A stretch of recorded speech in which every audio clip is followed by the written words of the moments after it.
Romo Bwana Yesu asifiwe. Nzanye ubutumwa bw'abantu bari mu mpimba, nzanye ubutumwa bwarenga iyo Bunyona Katorwasa mu gacerere murimo, kandi n'iby'ahantu muherereye amakuru dufite cyangwa twagize. Nzanye ubutumwa nta murundi wemere guhunga, ibyo bintu mubyiteho kandi mubyumvirize. Muri ubu butumwa bwiza ari abarimo imbere ari n'abari hanze, igihugu kirabrokinze cyangwa se kirafunze imbere n'inyuma. Nk'umuhanuzi, nk'intumwa, profete Marite, ariko ntubone nge ahubwo ubone uwantumwe. Igihugu kirabrokinze. Shitani yamaze kugisabiriza ngo agishyire ku rutaro akigosore, ariko ari kukigosoza umugambwe uriho CNDD-FDD.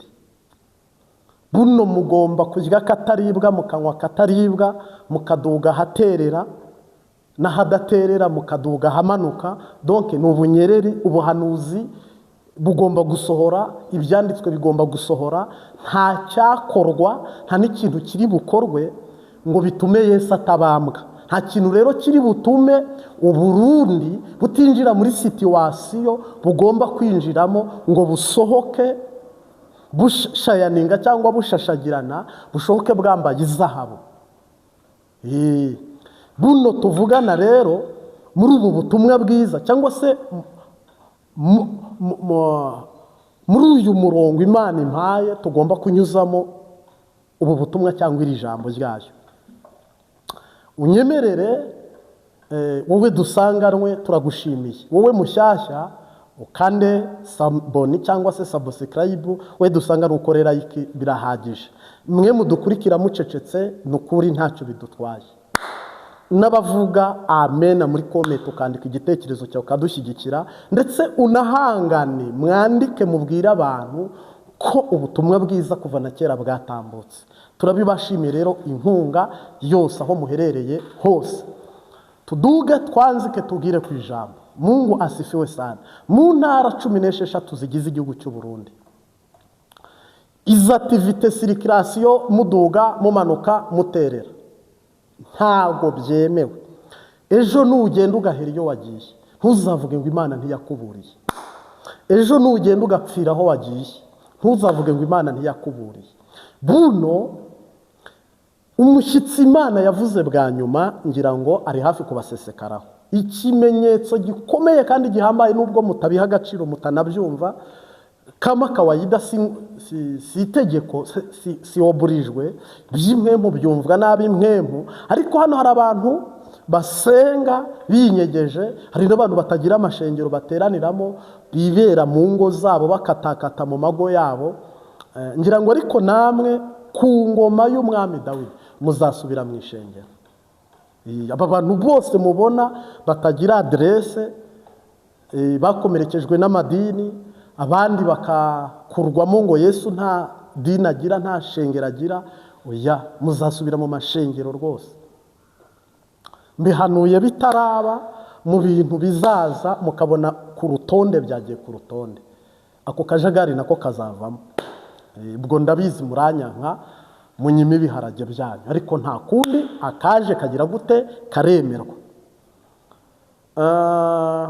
Dushimiye umutama witwa Agatorwasa, igumiraho mu gacerere. Ntugire ibyo ugaya by'abadede, ntugire n'ibyo ushima by'abadede, ahubwo ferimera bushe Bunyona haherereye. Ihane n'ibyo mu nzara bivemo, no mu matwi kuruguture, no mu maso kuruguture. Wagendanye n'abantu babi nawe uba mubi. Uyu munsi wa none abantu Imana igiye kubakisha, hari ubwo yaguhagije amaraso, mbese imyambaro yawirera, bazatinya guhinguka imbere ye, bazahinduka ubwoba busa n'ukwiyambura iyo myambaro mibi Yesu atwambikiye y'ubukwe.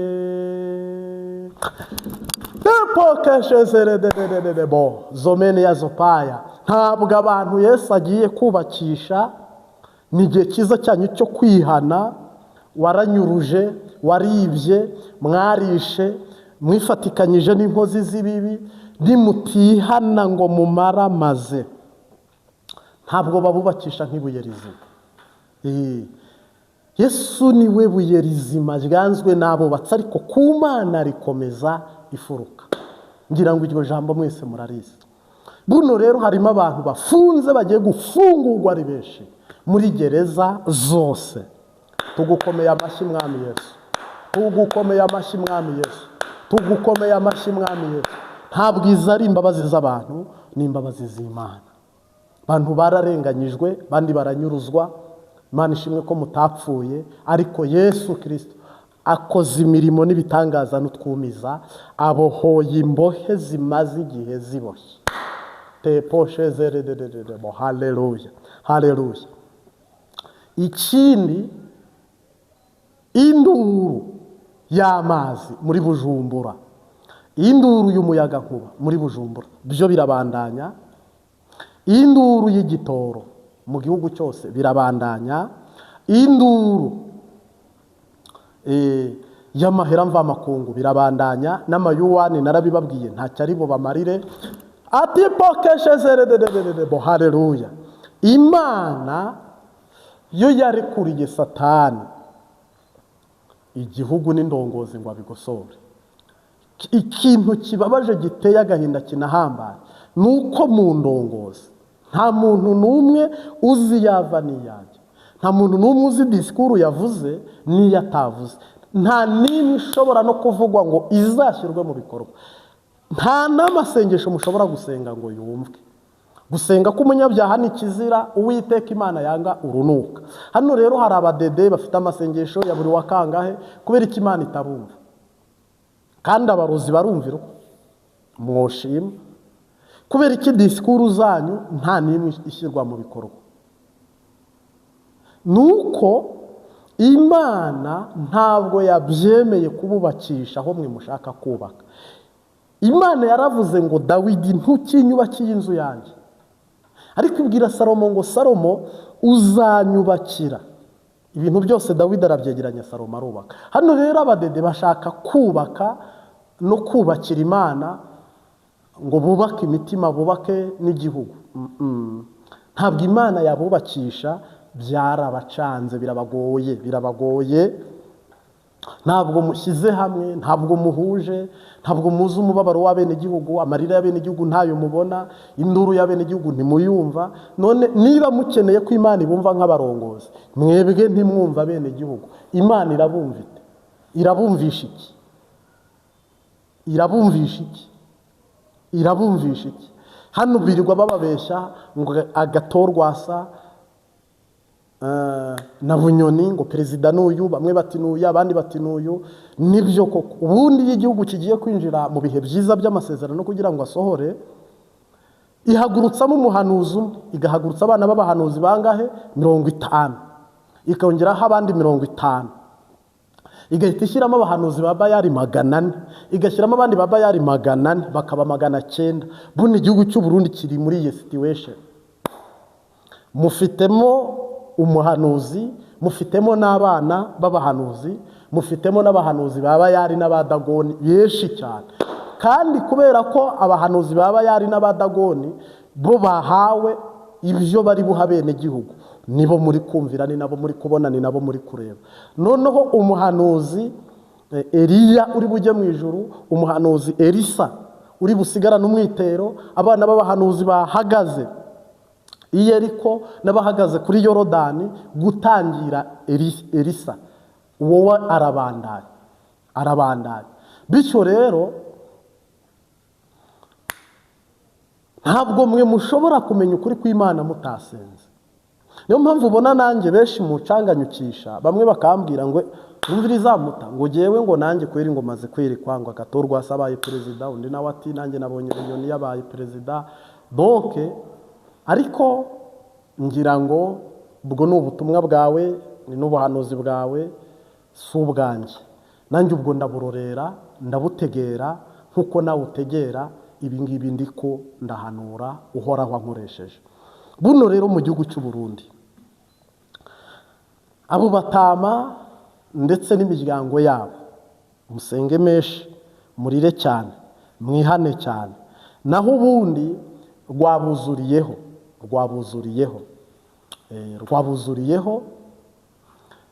teye nenezererebo, haleluya, rwabuzuriyeho mu gihugu cy'u Burundi. Marayika waje ikimuzanye kitarakora, icyo twakora cyose, ayo twasenga yose ntabwo bishoboka ko byakunda. None nayahe masengesho wasenga atarimo gutabara bene igihugu Imana ikakumva? Ntibishoboka. Ni ubuhe butumwa watambutsa butarimo kubabara bene igihugu Imana ikakumva? Ntibishoboka. Hano rero mu rundi tandukanya abahanuzi b'Abayali. Niba uri umunyemwema utandukanya abahanuzi ba Dagoni. Niko byagenze muri Isirayeli bwo Imana yajyaga kubatabara. Imana ijya kubatabara habaye akavuyo n'akajagari nabo. Ni ukuvuga ngo munatandukanye n'abana b'abahanuzi n'umuhanuzi. Abana b'abahanuzi bararota, barerekwa, baravugishwa, barahanura byinshi kandi buri kanya, buri segonda, buri munota. Mugabo nta decision umwana w'umuhanuzi afata, ntago bishoboka. N'ibintu byabo biba bicanganye. Hano umuntu uzumva ngarutse nkavuga ngo murambabarira murantunga, oya, inzira niyi tudruwa. Noneho rero ejo ariko muzabona abandi bazakubwira ngo ubwo ngo Imana ngo yabonye Katorwasa bitamubereye, undi ati Imana yabonye Bunyoni bitamubereye, undi ati Imana yabonye Neva bitamubereye, undi ati Imana yabonye Ntuza, nawe bajya bamuvuga uyu nguyu umuyobozi w'umugambwe Ntuza Reverend kuri ati Imana yabonye nawe bitamubereye. Aba bantu bose mu buhanuzi baritora, niko bana b'abahanuzi bakora. Harimo no kubwira ngo kubera ibyaha ngo niyo mpamvu butasohoye, harimo no kubwira ngo kubera utayabagariye ngo niyo mpamvu adasohoye, harimo no kubwira ngo ngaho ngo ngera wiyiriza ubusa. Donc agashaka kuguhagarika mu murongo no muri connection z'idini, doctrine z'idini kugira ngo bisohoroya. Aburahamu yarasambanye birasohora koko ari Imana yabivuze, ariko ingaruka ziribonekeza.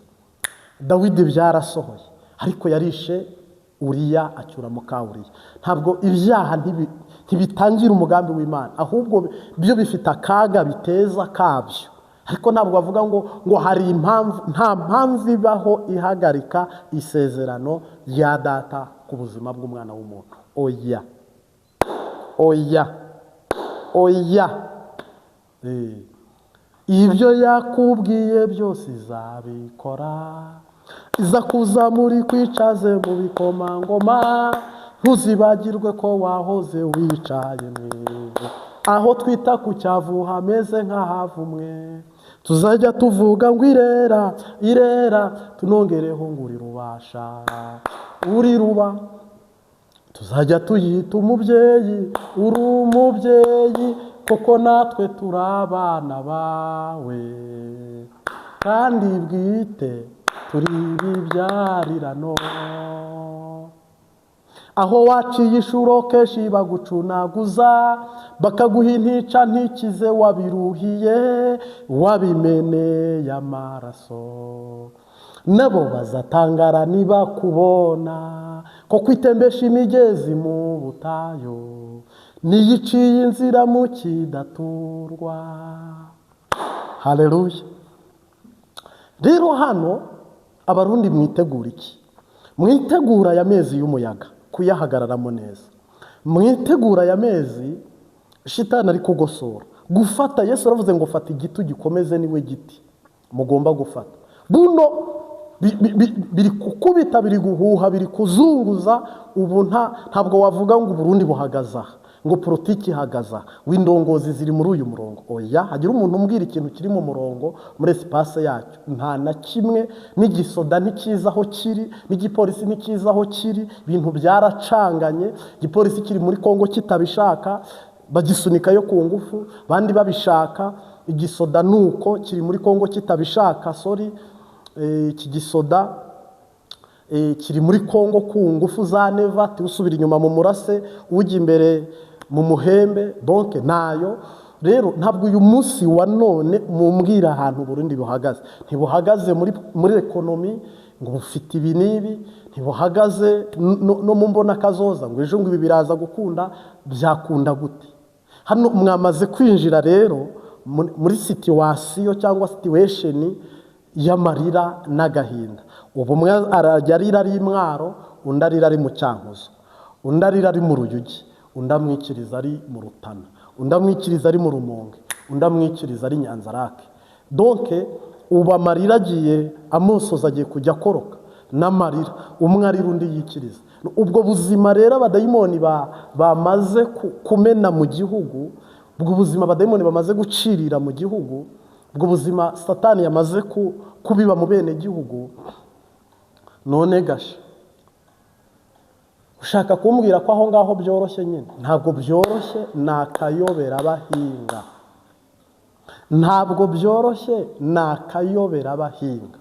Mbikubwiye nkubireba, nkubizi, nkuri mukuri no mu mpemu. Mungu wasifiwe sana. Ngira ngo rero harimo bimwe na bimwe umuntu yumva, bindi akareba, bindi akitegereza, bindi akavuga, ariko natwe hano ubu butumwa tukuzaniye, niwigengesera ukitwararika urarokoka, niwivanga urabimviza urutarutaro. Kuko hano hari abantu bivanze, abantu bivanze kuko Burundi hari abarundi ba Kiranga, hari abarundi b'abayahudi 100%, hari n'abarundi byarirano n'uruvangavange. Abakongomani bagezeho bararongora, abanyarwanda bajya bararongora, abagande bararongora, abakenya bararongora, babataranje ukuntu bigenda bimeze uko, n'abarabu n'abandi batandukanye. Aho hose rero twe turi mu isi y'impemu turabikurura tukabibona. Hari n'igihe uhura n'umurundi w'impemu ugahita uvuga ngo good, very good, uyu murundi ni umuyahudi. None hakaba n'igihe uhura n'undi ugahita uvuga uti rwose uyu ni umwuzukuru wa Kiranga ukiri mu gihugu cy'isezerano, ariko yarazanwe n'abagore na Yezebeli. Hari abarundi bakomoka kuri Yezebeli bo muri Kiranga Nyakiranga. Abo rero ntabwo mushobora kuragwa gakondo, biragoye cyane. Ariko mbwira umuntu wese wumvira kandi akumva ko hanaho urugamba rugeze mu mahina, rugeze aho rugoye kandi rukomeye, ariko Mukama aduhurumiye kandi adutabara. Amen. Nyemerera rero utera agatebe tuyage, tubivugeho, n'ejo tuzabivugaho kugeza mubonye ikiganza n'ukuboko bya. Tugeze ku ruzi mudashobora kwambuka, turirimbe ya ndirimbo tabaza Yesu, Yesu niwe mutabaza. Na Eliya yaramutabaye, Yesu niwe mutabaza. Abarundi baratabarwa, Yesu niwe mutabaza. Afurika nayo iratabarwa, Yesu niwe mutabaza. Mukabona rero, mukabona mugeze ku ruzi mudashobora kwambuka, turirimbe ya ndirimbo tabaza Yesu, Yesu niwe mutabaza. Abarundi baratabarwa, Yesu niwe mutabaza. Abanyarwanda baratabarwa, Yesu niwe mutabaza. Abagande baratabarwa, Yesu niwe mutabaza. Abakenya baratabarwa, Yesu niwe mutabaza. Mukabona rero, mukabona mugeze ku ruzi mudashobora kwambuka, turirimbe ya ndirimbo tabaza Yesu, Yesu niwe mutabazi. Turagushimiye rero shuti nziza y'akadasohoka ukurikirana ubutumwa bwiza 5 ku Mbabazi TV 3. Umwami Yesu aduhane umugisha, by'umwihariko nk'uko bisanzwe ni Marte. Reka dusenge rero kugira ngo iri funguro ridutembe neza. Mwami Yesu turagushimiye ku buhanuzi bwawe, ku ijwi ryawe, ku nzozi zawe utuyoboje mu bihe nk'ibi, mu mwanya nk'uyu, mu gihe nk'iki. Twebwe rero tuguteza amatwi, turabo kudatsindwa n'urubanza ko kuduha umutima wo guca bugufi kugira ngo dutsindanishirizwe. Uri hafi n'uri kure, mu izina rya Yesu Kristo, mu bihugu bitandukanye, mu migabane itandukanye, mu myaka itandukanye, mu izina rifite ubutwari n'ubushobozi mu moko atandukanye, aho hose turagushimiye nyaguhora ku ngoma. Ni wowe mutabazi, ni wowe murengezi n'umucunguzi, gutangira no gusoza utubere Data na Mwana n'Umwuka Wera. Amen.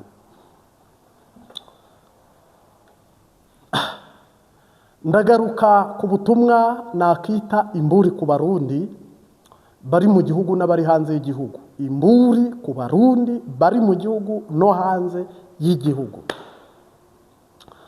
Ni ukuvuga ngo nta Murundi wemerewe guhunga, nta Murundi wemerewe guhunga.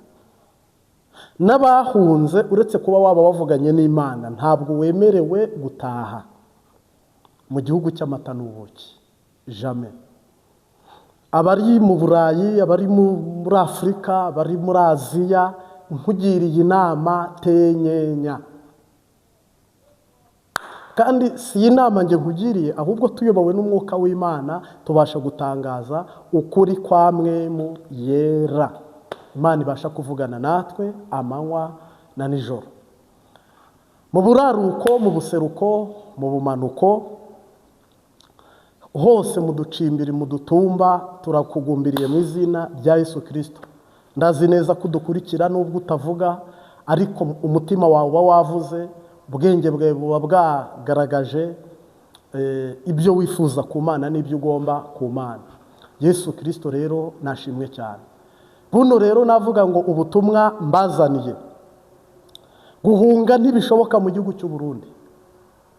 Guhunga ntibishoboka mu gihugu cy'u Burundi. Habe mu ndongozi, habe mu bene gihugu, guhunga ntabwo byemewe, ntabwo byashoboka. Imana yamaze gushyiraho urugi no guhunguka.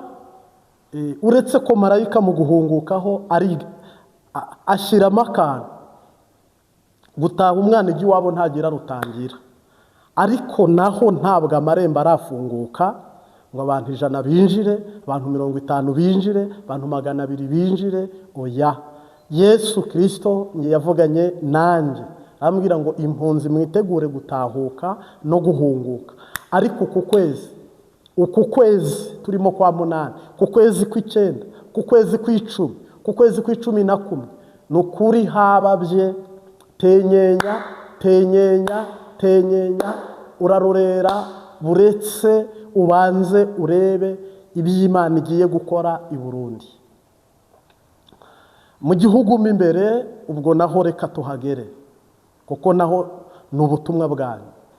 Ibintu byo kuva Karusi ukajya Mwaro, byo kuva Mwaro ukajya Bururi, byo kuva Bururi ukajya mu Ruyigi, byo kuva mu Ruyigi ukajya mu Rutana, byo kuva Ingozi ukajya Igitega, byo kuva Igitego ukajya Cibitoki ya Rugombo, kuva Igitego ukajya Kayanza, kuva Kayanza ukajya Kirundo, kuva Kirundo ukajya Rumonge.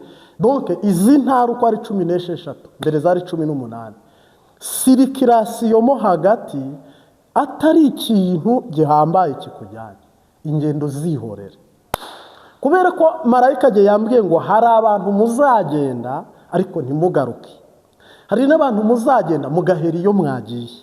Hari n'abantu muzagenda, Yesu Kristo mwana w'Imana, mwagerayo mukifuza n'icyatumye mukicuza icyatumye mugenda, kuko gusubira inyuma bitagishoboka.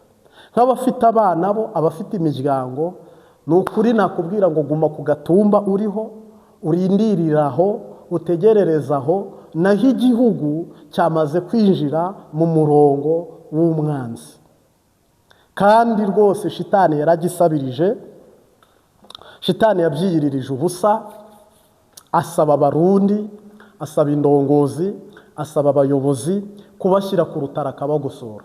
Yesu yigeze asengana n'abigishwa be, arabwira ngo nabonye igisa n'umurabyo ngo gitibuka kiva mu ijuru kirabagosora.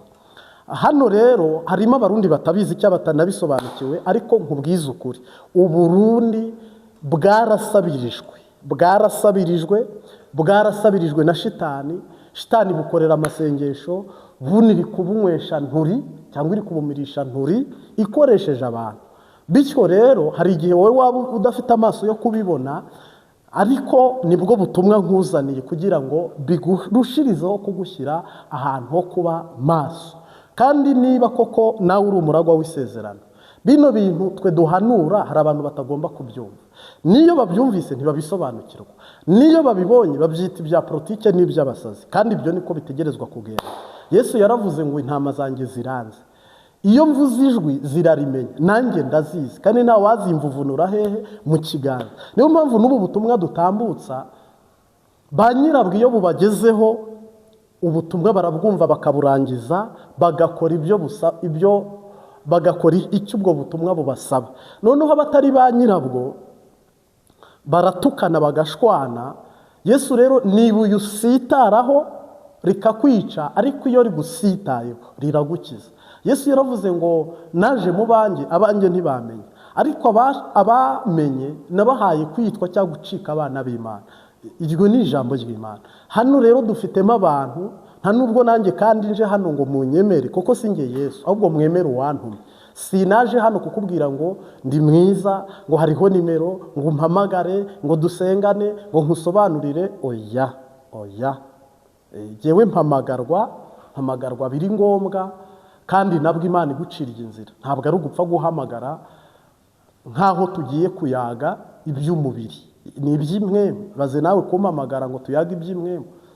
Iby'imwemu si byo mpinga munsi y'urugo, iby'imwemu si byo nize mu ishuri, iby'imwemu si byo papa afite, si byo mama afite ngo abimpe ndabiguhe, iby'imwemu si byo nimbura ngaha mu Rwanda ngo nkurungike. Iby'imwemu rero niba umpamagaye uzi ko ndi umunyemwemu kamemu, menya ko uhamagaye mu ijuru. Noneho rero igengesere cyangwa witwararike cyangwa uhoraho abane nawe nyene. Mungu asifiwe sana. Buno mwabonye ko ibintu kugira ngo bivi mu Rumonge bijye Bururi, bive mu ntara bijya mu yindi mu gihugu cy'u Burundi, nabyo babishakira ibyangombwa n'amaviza n'amapasiporo cyangwa amaresepasi cyangwa amasipejeri. Urumva niba utemere gukura voka uzikure mu Rumonge uzijyane mu Ruyigi, ari igihugu kimwe, ukaba utemere kuva mu Ruyigi ngo uzane ibintu mu ntara ya Ngozi, kandi ari igihugu kimwe, bikagusaba kujya gusinyisha kwa buramatari, bikagusaba kujya kuzenguruka ushaka ibyangombwa nk'ugiye Tanzania. Menya ko uwo ni umutego shitani yateze igihugu. Buno mwabonye ko amabyi yanutse mu nzu, yanutse, ni umwanda wanutse, ni umwanda mukuru watangiye kunuka kubera ko amazi yabuze mu gisagara. Naha ku ifoto wabibonye. Ubu abantu bari kujya kuvoma ntahangwa yo ki, ko muzi ko abantu bajugunyamo amapapa y'abana, imyanda yose myinshi y'imvura iguye mu Bwiza, mu Buyenzi, mwibuke Bujumbura uko iteye, bafata ibintu by'ibishashi bakabita muri ruhurura. Noneho imvura yagwa amazi akabikukumba byose akajyana muri Tanganyika cyangwa hariya mu ntuza, muri ayo mazi ya Ntahangwa, Kanyosha n'indi migezi ikikije umujyi wa Bujumbura. Ubu niho abene gihugu bari kuvoma. Noneho guverinoma iyoboye irangajwe imbere na Neva ntiyiyumvira ejo nihaduka amacinya, ntiyumvira ejo nihaduka korera, ntiyumvira indwara zishingiye ku myanda n'iziyadukiza. harakorwa iki? Noneho si amazi gusa yabuze ngo abakayobera abahinga, mwabonye ko n'ingorane y'umuriro hari akashambara utamenya uko kabaye. Buno umuyaga nkuba konegisiyo ngira ngo irabona umugabo igasiba undi, bimeze nkaho wagira ngo igihugu kiri mu ngwano. Ni ukuvuga rero shitani yamaze gusabiriza indongozi, asabiriza bene gihugu n'igihugu. Mwese rero muri ku rutaro, nta politiki ijya imbere, nta bizinesi ijya imbere, nta n'ibiri kujya ahandi uretse ibiri kugenda bipfa gusa. Ni ka kajagari. Imana yarabibabwiye ngira ngo byo murabizi. Shimiye n'abantu bari kugenda babona ko Imana itabeshya ititiranya n'amazina, ubutumwa yatambukije bugenda busohora. Koko buno ngira ngo nuri mu mubiri ari kubibona ko biri karibu ko isezerano rigiye gusohora. N'umuntu uri mu mubiri buno rwose ntihenze yaba ari kubireba ko isezerano rigiye kugira gute gusohora. Jina ragwana ribarikiwe. Kubera ko mu bimenyetso Imana yagiye itanga, Imana yababwiye umushyitsi, buno turi itariki zingahe? 12 Myandagaro, muramwakira. itariki 12 Myandagaro murakira umushyitsi. Nimumara kwakira umushyitsi, ibyo abazaniye murabitegesha amaboko angahe? 2. Ibi rero byo kuvuga ngo aje kubaka ingoro ya Bikira Mariya, aje kuyagana Neva, aje muri business no kwamamaza no kuba ambasaderi mwiza wa Kiliziya Katolika, agasura abambasaderi bahagarariye Kiliziya mu Burundi, ibyo ni bisanzwe. Ariko twebwe turi kureba mu mwuka ibiri inyuma, ibintu birimo indani byihishe inyuma Imana yavuze, Imana yaduhishuriye, Imana yatweretse bigomba gusohora ku bw'uyu musekreteri generali wa leta ya Vatikani, kandi Vatikani ni mu Butaliyani, kandi Butaliyani nabwo ni igihugu. Ofete rero ni mu murongo usa naho igihugu cyo cyinjiyemo kandi kiri kwinjiramo ku ngufu, ariko shitani iri kugenda igishyira ahantu ikinjizayo, ku buryo mimbere muraza gusanga cyamaze kwiborokinga. Noneho rero mimbere abantu bari mu ngendo muzihagarika, kandi ishobora byose isumba byose, ibintu bijyanye n'indwara mu Burundi byaba bihagaze. Kuko ubu moroge, amakonjerateri yo muri moroge mu biziga ababagwa, biragoye ko buno wahabwa ubuzima. None ubwe Imana ntiyabihagaritse iyo ndwara, yashaka ikazaza ikindi gihe, ariko ntikanaze mu izina rya Yesu Kristo, kubera ko aho mugeze y'umwana arira nyina ntiyumve. Kandi noneho ubu biri kugaragara ko mbere habaga akaga bati ni u Rwanda, mbere haba akaga bati ni u Rwanda, ubu biri kugaragara ko atari u Rwanda, kuko u Rwanda ntabwo ari rwo ruri gufata amabatiri original ya Regideso mu muyaga nkuba rukayadandaza. Oya, ntabwo u Rwanda ari rwo ruri gufata amamoteri original y'amazi rukayadandaza rugashyiramo amapirati. Kandi ibi byose igihugu kiri kumongwa n'iki? N'igiturire. Iyo igiturire rero cyangwa se ruswa yamaze kwinjira mu biganza by'indongozi, Imana ntishobora gukorana namwe, igihugu kiba kiri kwambara iki? Ivumwe cyangwa umuvumo. Ni ukuvuga rero buno ibyo kurya biri uruhande rumwe, biri mu bakomeye, kandi ibyo kunywa biri mu bakomeye, ubuvuzi buri mu bakomeye, abantu babaye baciriritse boroheje. Yesu Kristo mwana w'Imana betekeshezererererebo, shimi abantu bumvira Imana. Umuririmbyi yaravuze ngo abanga Imana ntibayisenge bazapfa bose bo kwibukwa, nyamara urwo rukundo rw'Imana rutagira akagero, urwidukunda twabari mw'isi nirwo rutazashira. Nimubone ko Agathon Rwasa yibere mu gacerere aho, gumamo Mutama, gumamo Asha, gumamo ndagushyigikiye, gumamo igihe cyo kuvuga ngo agatego. Hari umukino abana bajya bakina bavuga ngo saye nori, noneho bajya gusoza bakavuga ngo tapu, ngo agatego, ibintu nk'ibyo. Na Agathon Rwasa arihishe, igihe nikigera aratanga agatego, ariko ari Imana ibikoze. Buno uzamuye agatwe bakamena. Nkugiriye inama wigumire mu buvumo, wigumire mu buvumo, telefone uzigabanye, n'ibindi byose activite circulation n'ibyo Burundi ntubinenge, ntunabishime. Ndi kubwira uyu mushikiranganje wahoze arongoye ibisata bimwe na bimwe, ndetse akagira n'ishyaka rimwe mu bya politiki, Agathon Rwasa. Mutama winenga winashima, abadede bihorere, koko bo binjiye mu murongo umeze nk'impene baziritse ahantu ku rugo rw'imiyenzi, ikaguma ibyurira kugeza bihirimye cyangwa biguye birishirizaho. Nabo ntibazi ubwabo aho bageze niyo bari kujya.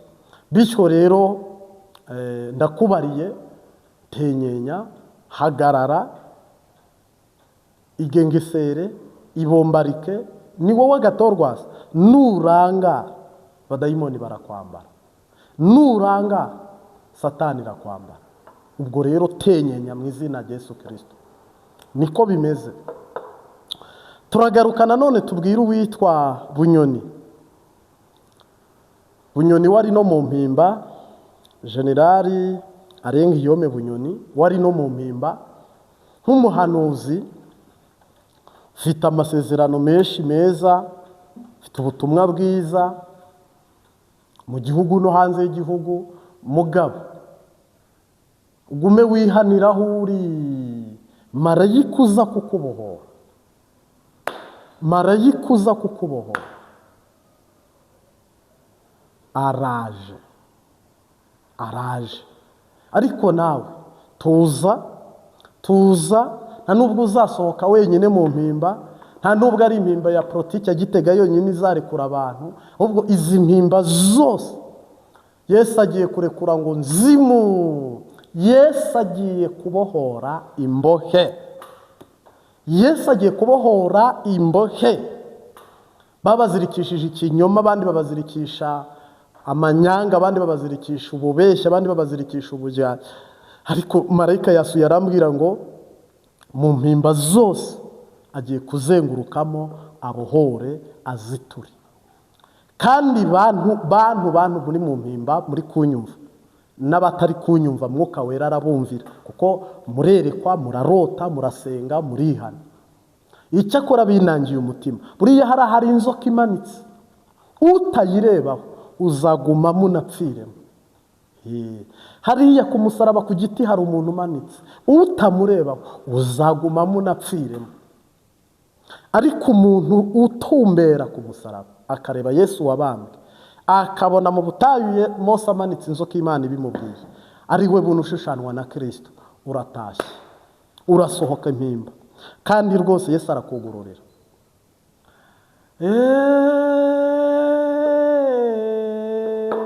Inkuru n'impamvu, uko Yesu bamuvuze niko nanjye namubonye.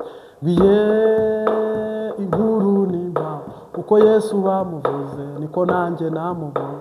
Ageze i Galilaya mu bukwe bwa Yayiro, uko Yesu bamuvuze niko nanjye namubonye. Inkuru n'impamvu, uko Yesu bamuvuze niko nanjye namubonye. Agakiza karakabyara, urukundo ruragaheka, uko Yesu bamuvuze niko nanjye namubonye. Inkuru n'impamvu, uko Yesu bamuvuze niko nanjye namubonye. Ngira ngo aho duherereye turashimira Imana. Amasengesho y'amezi 3 turimo, turi busoze itariki ya nyuma y'uko 8, bamwe musenga mu gitondo, abandi saa 6, abandi ku mugoroba. Mwebwe mwese kudeshapa ziri ku mutima wawe ku Mana, kwizera kwawe gusubizwa n'Imana, gusaba no kuniha no gutaka kwawe nuhoraho ubisubiza. Tugushimiye wewe wabanye natwe rero mu butumwa bwiza, tubutangiye tunabushoje. Nyemerera dusenge, tuguhezagire, tugusabire umugisha. Mwami Yesu turagushimiye, turagushimiye twebwe abafafara imbere yawe. Uri umugabo w'abagabo, uri se wipfubyi batagira shinge n'urugero, witwa Ndihuri igiti cy'inganzamarumbu risamba itarumba. Turagushimiye ubu wa mbere mu gutabara Burundi no mu kuburokora no mu kubukiza. Natwe rero Mwami turarorereye, ngaho rero ubajabukane mu masezerano wabasezeraniye, kandi n'umuntu wese wizeye kurokoka no gukira umuha umugisha. Amen. Tubifurije gutangira indwi nziza, aho byamaze gushika muri uwo munsi wa mbere, n'ahandi mutarahagira. Twebwe twese twifurije amahoro y'Imana n'umwami wacu Yesu Kristo. Ibindi ubutumwa bwiza nakagaruka, uhoraho nadushoboza, n'ejo tuzabandanya. Mugire ibihe byiza. Ciao ciao, shalom shalom.